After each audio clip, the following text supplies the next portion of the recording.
भूमि पर्व भन्नाले यो भूमिसँग सम्बन्धित पर्व हो। भूमिसँग सम्बन्धित पर्व भनिरहँदाखेरि यो मगर समुदाय चाहिँ प्राकृतिक पूजक।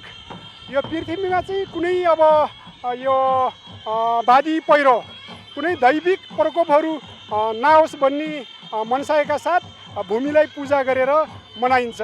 विशेष गरेर यो असारको 1 गति संसारभरि छरेर रहेका मगरहरूले चाहिँ आफ्नो समुदायहरूले चाहिँ मनाउने गरेको छ। सबै जम्मा भएर नाच्ने रमाइलो गर्ने सबै परिवार बसेर त्यही हो। भूमि पर्व चाहिँ हामी परम्परादेखि हाम्रो पुर्खादेखि मनाउँदै आएको, विशेष गरेर रुकुम रोल्पा बाग्लुङको केही भ्यागहरूमा नाचिने हो।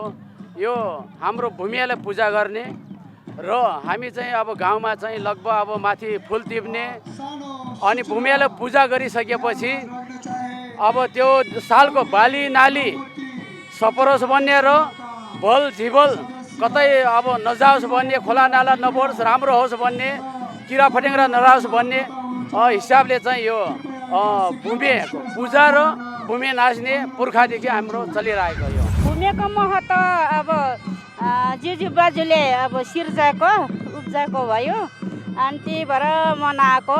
अब हामी गाउँघरमा यसरी 1 हप्तासम्म मनाउँछ।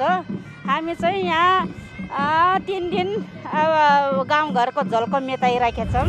पूजा गर्ने हो अनि त्यसो नाचगान गर्ने, रमाइलो गर्ने त्यति नै हो। अब 3 गतिसम्मलाई गाउँ घरतिर चाहिँ 5 गतिसम्म मनाउँछन्, तर यहाँ 3 गतिसम्म मनाउने हो। यो त परम्परादेखि आएको चलन हो यो।